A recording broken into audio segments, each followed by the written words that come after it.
জলের উপর ভেসে থাকা একটি সাধারণ পচা কাঠের বড়ি মনে করে যখন একটি শিয়াল নদী পার হতে গেল, তখন শক্তিশালী কুমিরের পাতা ফাঁদ সে কীভাবে নিজের একটি চতুর হস্তে ব্যস্ত দিল। হ্যালো বন্ধুরা, আজকের গল্পের নাম কুমির ও বুড়ো শিয়াল। নদীর ওপারে এক বিশাল মাঠ ছিল। সেখানে প্রচুর মিষ্টি কাঁকড়া আর কচ্ছপের ডিম পাওয়া যেত। বুড়ো শিয়ালটি প্রতিদিন নদী পার হয়ে সেখানে যেত পেট পূজা করতে, কিন্তু ইদানিং নদীতে এক বিশাল কুমির এসে আস্তানা গেড়েছে।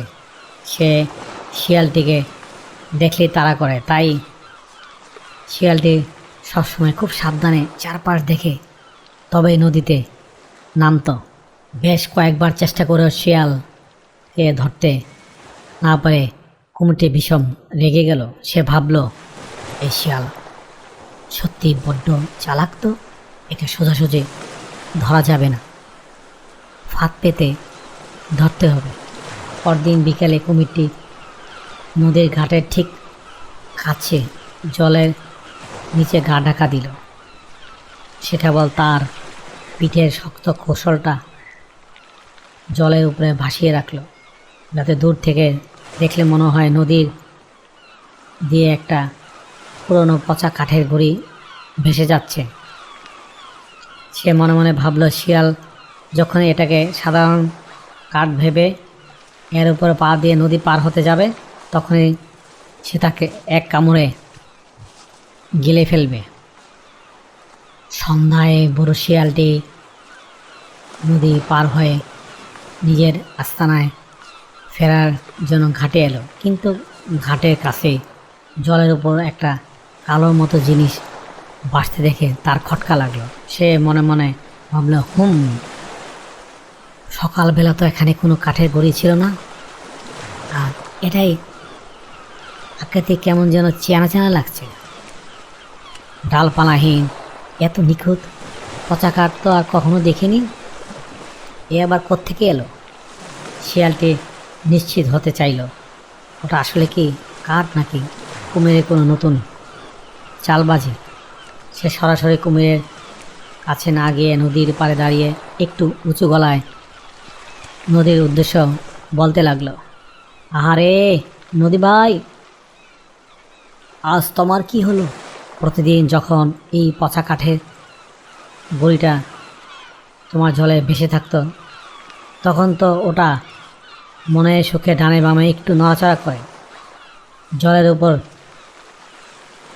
ভেসে ওঠে, আর আজ ওটা যেন একটা মটকা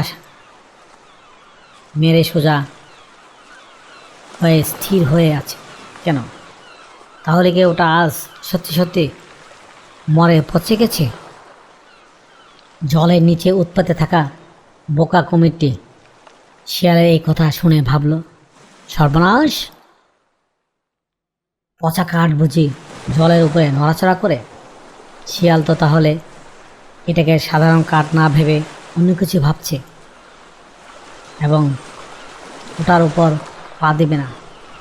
নিজেকে আসলে পচা কাঠ প্রমাণ করার জন্য কুমিরটি ঝটপট জলের উপর তার শরীর আর লেজটা জোরে জোরে ডানে বামে দোলাতে লাগলো।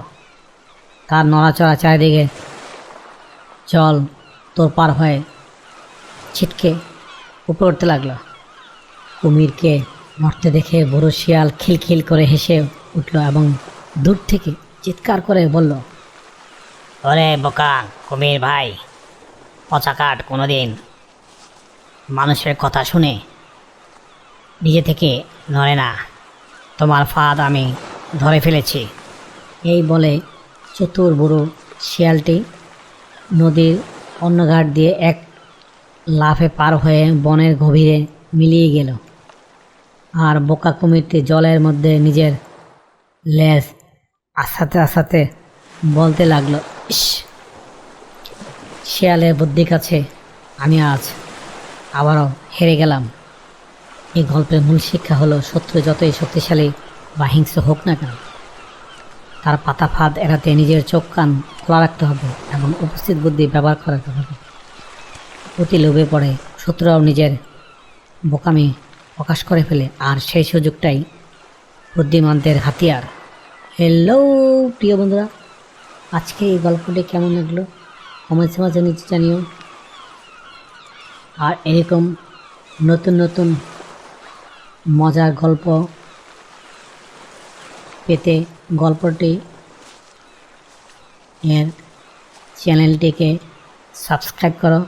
আবারও দেখা হবে অন্য কোনো গল্পে। Thank you for watching. Please subscribe.